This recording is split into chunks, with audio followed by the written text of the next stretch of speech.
So thank you so much for coming on. Do you mind just giving us a brief introduction of yourself?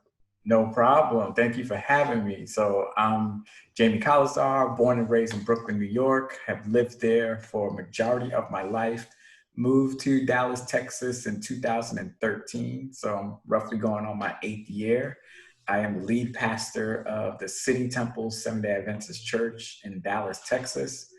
Currently run a nonprofit. It just started and want to use that nonprofit to help young people raise their voice and do philanthropy and talk about justice and things that matter to them, whichever medium that they want to choose, whether that's drawing, art, or rapping, singing, poetry, to create a platform for that. And I'm currently working on my PhD, so I'm heading into the proposal stage. And I have two beautiful daughters, Caitlin and Amber, and my wife's name is Carlene. And I think that's all. Yeah, that covers a good amount. Um, Yeah. so I chose you for this conversation because you came to Mount Rubidoux one day to speak, and I was just amazed with, just the work you were doing in your community. And you said something that I literally can never forget. I actually used it on my nonprofit's page. I quoted Great. by name, don't worry, but That's cool. you said you can't judge a person's good Lord, you can't judge a person's choices if you don't know their options. Mm-hmm. And I just thought that was so real. And, it's just something so small that people forget when they choose to judge people who are poor and just living in poverty and are struggling. Um, Mm-hmm. just everything's not offered to everybody. So I was like, I have to have him for this conversation. First thing that I ask everybody who I speak to is, how would you define poverty? And I ask this because I've noticed that everybody has their own interpretations of what poverty is, what it looks like. So I just like to see where your headspace is before we get into the conversation. Yeah, great question. So I'll actually piggyback off of kind of like what we started off talking about and, choices, right? And options. So when I look at poverty, I define poverty as lack of access. And I think we need to broaden it more than just thinking about not having money, right? It's poverty needs to be looked at in the sense of not having access to the things you need in order to live a whole and complete life. Because if you just sum it up with, as just not having money, there are people in other countries who don't have a lot of money, but they have access to healthcare, they have access to healthy vegetables, and they're living long and healthy lives, right? And they may be what we would consider poor as in money. So when I think about poverty, I think about it is not having the opportunities to have the various options. And when we think about poor, we got to think about it in the sense of like all of us are poor in some area. So whether that's poor in spirit, poor in benevolence, poor in our devotion. So rather than just saying, oh, because you don't have money that makes you poor, let's think about poverty as in a condition that is defined as not allowing people to have access to the things that they need so that they can, have a complete life. I think it's important that we focus just on the whole being when it comes to poverty. We forget, access to mental health services, access to food, something that's a basic need of ours. We Mm-hmm. just don't recognize or just acknowledge what other communities just don't have, Yeah. have easily access to. So I do like that definition. Um, I know you do a lot of community work, just in general. So can you just tell us a little bit about what you do and why you started some of these projects that you did? Yeah. So at City Temple, we have a community service department and we have a social justice department. And I wanted to differentiate between community service, or let's say charity and justice. So how my agenda at my church is that community service is charity. So what charity does is it will feed people. Charity will, you know, um, do a health fair and tell you, hey, your blood pressure is high, try eating healthier. Justice, on the other hand, is not just going to feed people, it's going to try to get a supermarket so people can have that back to that word, access. the health fair is not just going to tell people, to change your diet and to do all this stuff, but we're going to make sure that your medication is affordable. So some of the things that we do at City Temple, we still do the community service. So we still hand out baskets to the community. We do Christmas baskets, Thanksgiving baskets, and various feedings and things like that. But we have a justice department, and that justice department, they this year, they were heavily involved in voter education, voter registration.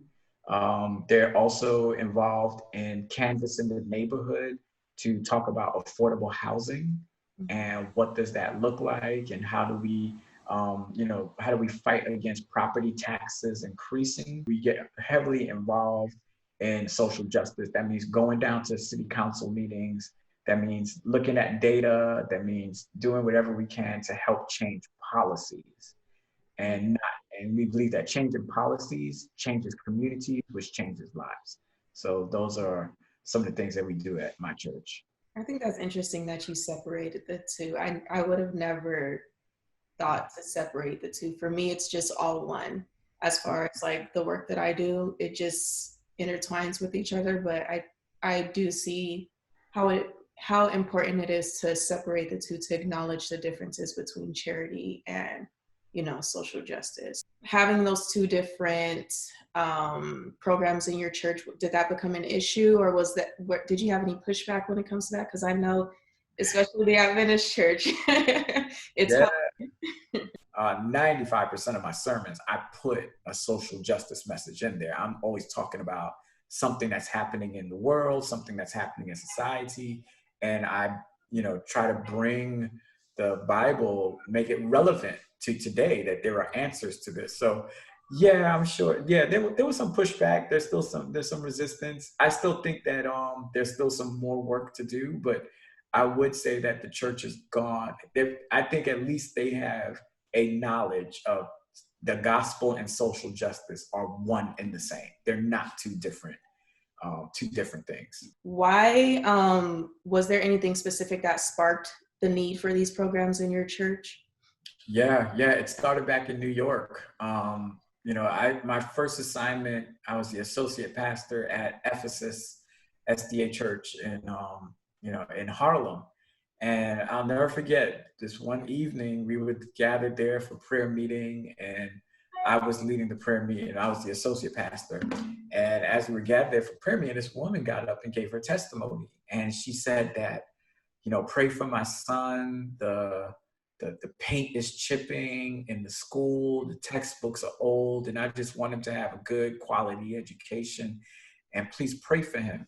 And we did what any church would do. We prayed for him. And in that moment, after we prayed for him, I think the Spirit spoke to me. I know the Spirit spoke to me. Mm-hmm. And it said to me, is that all we can do? Is that all we do? Just pray. And I'm like, we've got at least 40 people here. Why can't we mobilize these 40 people to put legs to their prayers and demand change? And to this day, I always thank her for her testimony.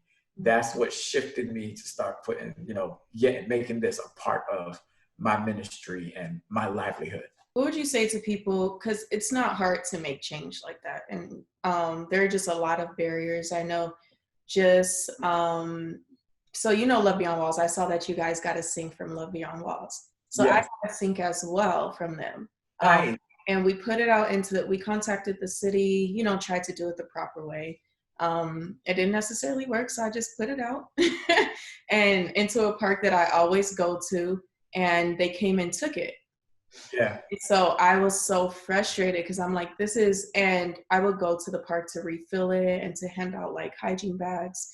And it was just that little sink was such a blessing to those in the park.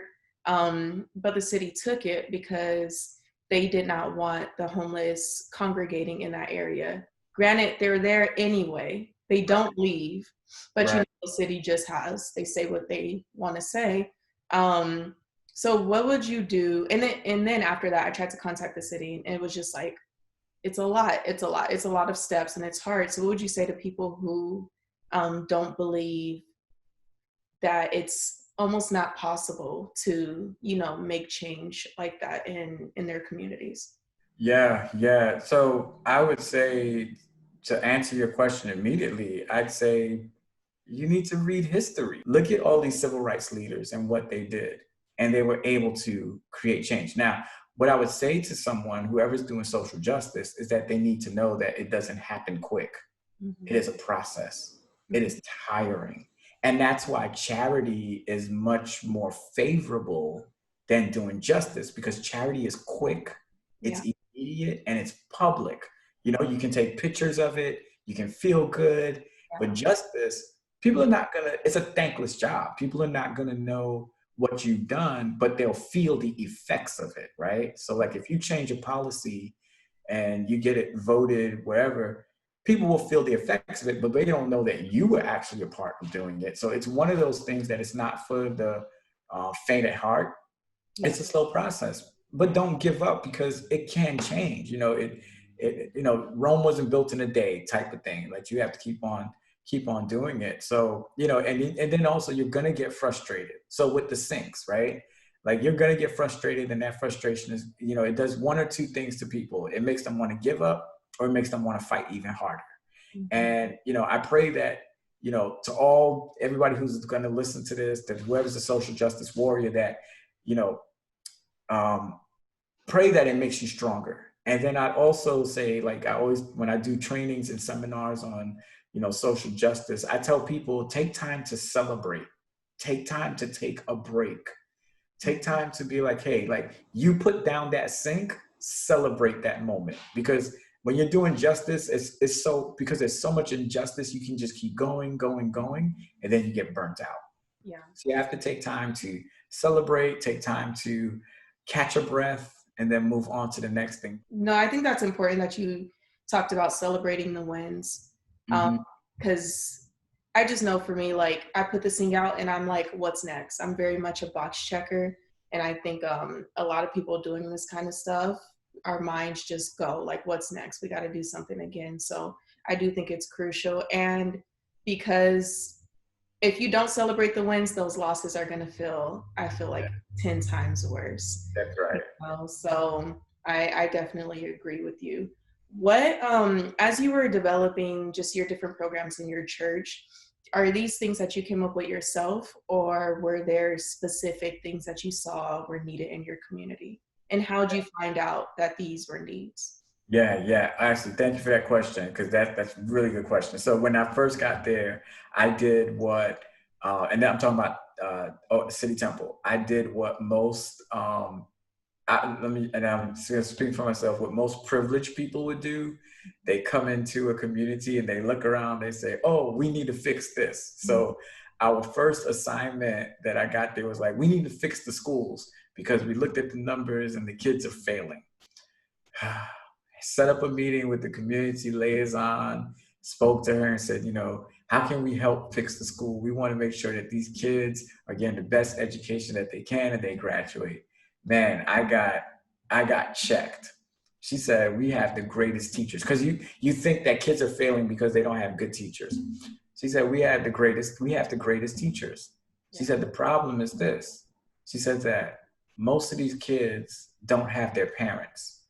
And when they come to school, they don't have breakfast. Mhm. So we spend a lot of time giving them breakfast. Then after we give them breakfast, we have to get like a wash rag and take them to the bathroom, brush their teeth and wipe them down.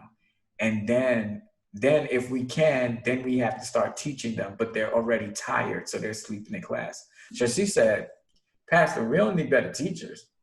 She said, we need food.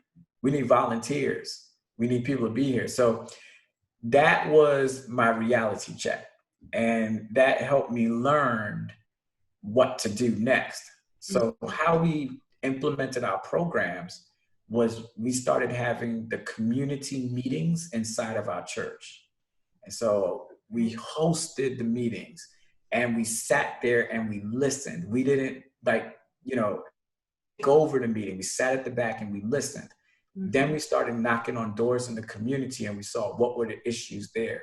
So that's how we defined what exactly we wanted to do. So right now we're doing affordable housing. That's like what we're focused on, because in our neighborhood it's getting gentrified, and we know that the property tax are increases. We took a break a little bit Mhm. because of, you know, how important this election was. And Mhm. so we put a lot of energy into voter registration and voter education, but we're picking back up the affordable housing efforts, and we're partnering with nonprofit organizations that are already doing it too. Now, on top of what City Temple's doing affordable housing, I also work with a committee called the Dallas Black Clergy. Mhm. And if anybody's watching this, they can go to our website, dallasblackclergy.org, and we work as pastors on social justice initiatives. So we worked on getting white supremacist monuments taken down. We worked on earned paid sick leave for Dallas citizens. We worked on Citizens Police Review Board and making sure that that is funded. So those are all those are some things that I do outside of church, but I bring the church along with me in Mhm. those battles as well. Do you think being a pastor makes it a little harder to fight injustice, or do you think it helps you? It helps. I would say it's two sides of the coin. It helps because I'm in Dallas, Texas, and Mhm. Texas is like a Bible Belt, very religious. So when a pastor speaks, it means a lot. You know, it's like pastor. Oh my goodness, the pastor is here, so it means a lot. I think much more than it would mean probably in the North or maybe even California, because California is like a little bit more liberal, but down here it's real conservative. So it helps in that way. I think how it hurts is being an Adventist pastor, we get loaded with so much. Mhm. And so not only am I the pastor of City Temple, I have to lead them spiritually, I have to write sermons, through prayer meeting, all the different meetings. I have a school as well. So my time gets divided in Mhm. doing so many other things rather than focusing on just social justice. So that's why like I was intentional about setting up the department and Mhm. putting a leader over it so that they can function on their own without me having to, be the leader of it. And I just work with that person. How would you say, because I was stalking your nonprofit's Instagram and Okay. I can see that you guys are very much into social injustice and everything. How would you say that race, and this might be a foolish question, but how would you say that race plays into just impoverished communities or just people being poor? And I know it's a very kind of clear question and we kind of know why, but I don't think we talk about why enough. So that's Yeah. what I'm asking. Yeah, yeah. Once again, another great question. Yeah, race plays a big role in the disparities that we see in America and even in the world, in other developed countries. First of all, the development, the creation of race is a problem in itself. Because race is a social construct to separate humans. And America funded this separation, and by saying that Black people's brains were smaller or Black people were not fit for leadership, and so they don't deserve to have the rights that whites have, and you have to be white in order to be a citizen. If the whites are the majority and the whites are in office, they're going to implement policies that benefit themselves and that reject anybody else who doesn't look like them. So you have a history of that in America, which translates into today. And the reality is, um, the longevity of your life or the length of your life, the quality of your life is dependent on your zip code. And that zip code will determine what school you go to, what hospital you get driven to, what supermarkets you have, or the food choices you have, all the greasy, high food, malt liquor stores that's going to kill you. So obviously the race does play, and even beyond, like we fault, one of the things that I don't like that people do is that they'll fault Black people for their eating habits and all this other stuff, when honestly that's not all the reason why we suffer from a lot of things that we suffer. There are policies and laws that allow factories to be built in Black communities that emit toxic fumes that they have to breathe in, that why we suffer from asthma and things like that, that create these health disparities. So yes, race plays an important role in poverty and how we're viewed and what we like and the narratives that go along with it, that, that it just seems like, and this, I'm sure you've seen it, all you have to do is cross the street, right? You'll be in one neighborhood, just cross the street, and it's a totally different, it feels like a different country, right? And then when you look at that neighborhood, it's the poor neighborhood. And we've seen that resources have been sucked out of those communities, right? And put into other communities. So yeah, I mean, we could talk all night about race and poverty and health disparities, but it all goes back to the history of this country, the making of this country, and how this country has viewed anybody who is not a white American male Christian, right? So Chinese were, they were treated disrespectfully. And then, for a very long time, the Irish, they weren't the white male Anglo-Saxon, but they got grafted in as well. But Black people have always gotten the short end of the stick. So yeah, it's all up in there. Yeah. For those, for the people in the families that you help, would you say you're able to give like a percentage of how many of those people are Black and brown individuals and how many are white? Yeah, great. Yeah. I would love, I would love to see that. Because I'm like trying to figure it out. I would say off the top of my head, majority are Black, right? But there are a lot of poor white people that benefit from the policy. So for example, like the Sandra Bland Act, forgot what it was called, SB. There was a bill that got passed after Sandra Bland died. And that bill stated that no officer all they have to do is pull you over. If they're pulling you over for a ticket, that's it. Pull you over for the ticket, no matter how belligerent you get, that's it. Just give you the ticket, let them drive away. What happened to Sandra Bland should not have happened. Now, you take that law has been passed. Yes, it helps Black people, but it also helps white people as well, too. So we know that, yes, a large proportion of African Americans are being pushed out of their homes. They can't afford to live where they work. But we also know that there are some white people that are going through the same thing as well. Now, some white people may not feel like they're like Black people. They're not on the totem pole where Black people are.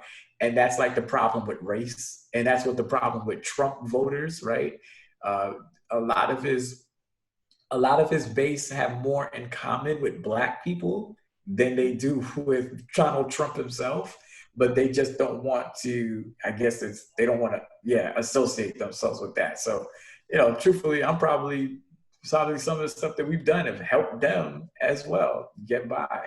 The park I put my sink out in, recently, like a week or so ago, I went out into the park and I realized how segregated the park was. And it's one park, but on one side, are the Black people, and then another side, it's Hispanics, and then the white people are on a completely different side of the park.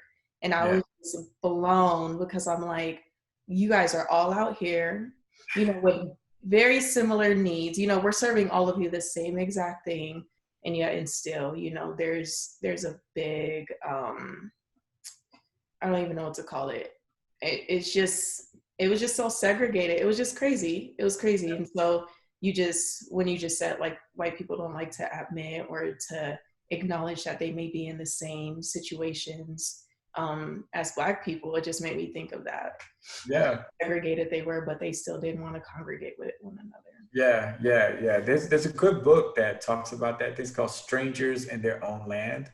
And this woman, that's the title of the book, don't remember her name, but this woman, she went down way before Trump was nominated, when he was just campaigning.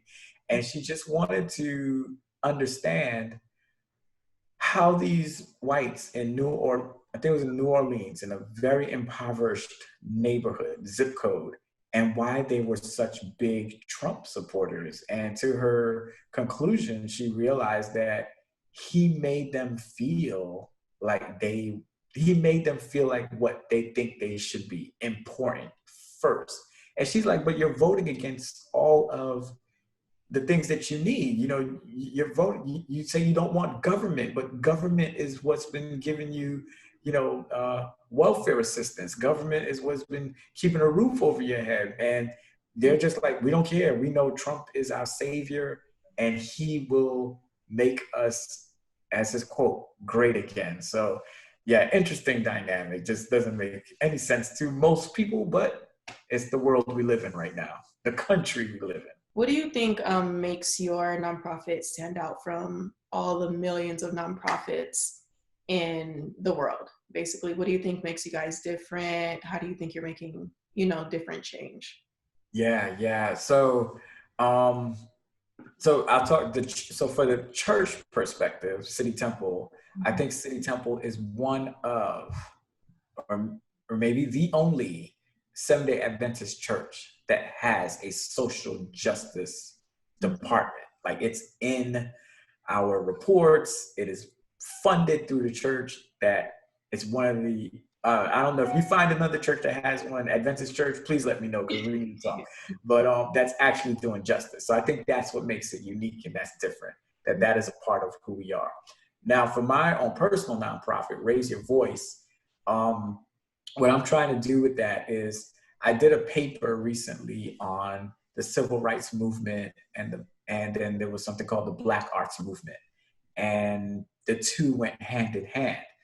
We don't hear much about the Black Arts Movement. We focus a lot on the civil rights, but the Black Arts Movement was about poetry, and that's where, like, hip hop grew out of that, and a lot of great artwork and a lot of great books came out of that, just the art. So what I want to do is kind of Raise Your Voice, and to create a studio, and an art gallery for young people to come in there and to lead this new Black arts movement, to have them doing rap music, singing, drawing, and then also do classes on social justice. So, so I've written out a business plan, and I'm praying about it. And I actually want to do that full time.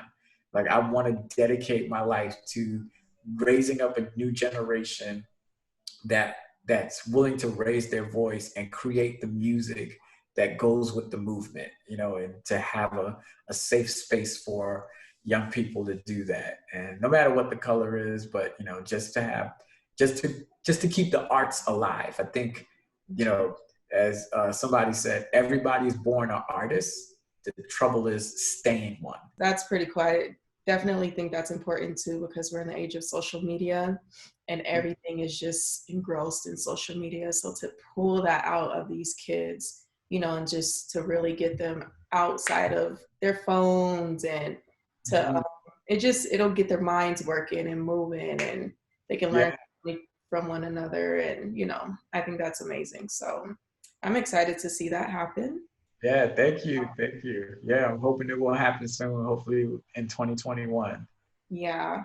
So do you have, and I feel like you kind of answered this prior, but do you have any, or did you have any biases towards the poor before you really got into this work, and how did you correct them? I feel like you answered this with the school situation that you spoke on, but were there any other biases that you were able to recognize later on? Yeah. One big bias that I learned coming here to Texas was that not all white people are the same. Not all other denominations are the same, and there are some allies on the other side. I met some wonderful white people who are working and fighting for social justice, and they blow my mind all the time, because I'm like, you do know that we are working to dismantle the privilege that you have, right? Like, you won't share it. And I think that was great. I'm able to work with Jews, able to work with imams, and it was such an enlightening and informative experience because, being an Adventist, we're taught not to talk to other people, Yeah. right? We're taught not to work with other people. We just work within ourselves and work with each other. And the blessing in being able to see and sit down in rooms with like-minded people from different backgrounds, different denominations, different races has been one of the things that has remove those biases about how I think about people. So I try to be much more careful when I say white people, that I'm not just using the general, that I say some white people, because Yeah. there are some great white people that are on the front lines fighting for social justice. So yeah, I think if I could think about a bias that I had prior and coming into this work that has been lifted, it's that. That's interesting because I feel like I don't think that way, but at the same time, even when I see an ally, I'm like, a small part of me is like, but do you really understand? Are Yeah, you really for me? So yeah. I think that's pretty interesting that you said that. It actually made me recognize some of my own biases. Okay, so two questions. What is one thing that you would say to encourage people to get out into their community? And then the last question is, do you think there's a solution to poverty? Yeah. So to the first question, discover what your passion is. What is your passion? What breaks your heart? There's something that's happening in this world that bothers you. And if it doesn't bother you, then you need to pray about what it is. But there has to be something that bothers you. Find out what that is, then ask God. And if you don't believe in God, then just find a way to put yourself in those positions, to partner with nonprofit organizations, to read material about it. Because it's one thing to be bothered about something, but you should learn about how to change it, right? And I think we do that in our own lives. Like if something is irritating us or something is, you know, hurting our brains, we're going to go on YouTube, like, all right, how do I fix this, right? So I think that's the same thing. You got to find something in this world that you want to change on behalf of somebody else, make the world a better place. And it doesn't have to be large, or just say whatever you do, it is large, it is big if you're going to change somebody's life, but just do it. Um, the second question, what was the second question? I already forgot it. You think there's a solution to poverty? I ask this to everybody. Yeah, I think there is. I think there is. And I believe that, I believe that there's steps that we need to take in order to get to the solution of poverty. Number one, we need to deconstruct the race.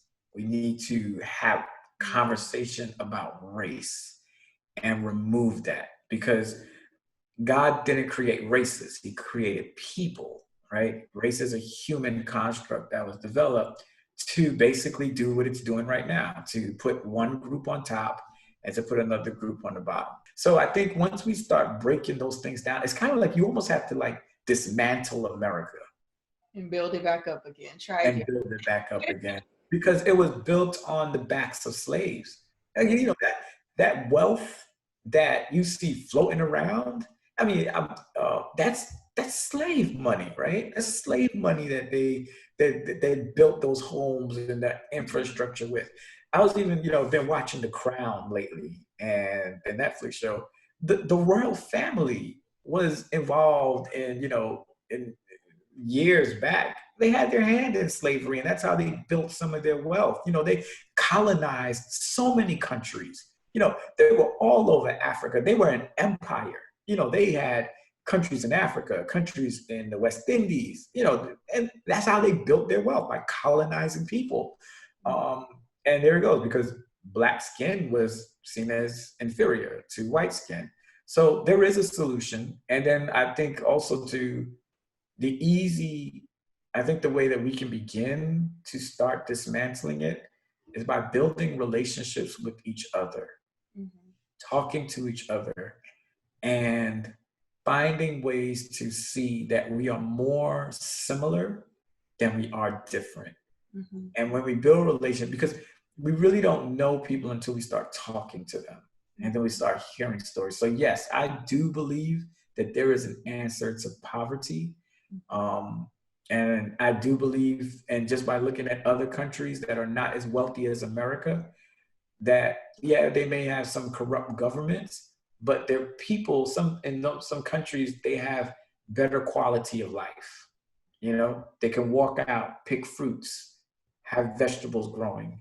They can go to the doctor and get free health care. They can live. You don't have to be rich to have those things. And if you pay so much money into a government, it should give back to you. But yeah, I honestly believe it. We can do it. It's a matter if we want to do it. That's what the problem is. The world has enough resources Yeah. for everyone's need, but not enough for everyone's greed. Hmm. That is it. They say Gandhi said that, but he had alluded to that. But that's just the easy. This world has enough resources that everyone's needs is met, but there's not enough room for everyone's greed. That's a good. That's why we are where we are. Thank you for coming on. This was a good conversation. I think you brought a lot of different, just a whole new perspective to the conversations that I've had prior to this one. So I'm very excited to just get this out and to get these conversations started and to just I'm hoping to get people talking because Yeah. everything starts with a conversation. You know, we can't do much. We can't go out into the community and serve effectively. We can't make change if we don't talk about it, if we don't educate ourselves. So that's what these conversations are all about. So I'm excited. Yeah, you're doing a great thing. This is great. Keep it up. I can't wait to view the other conversations.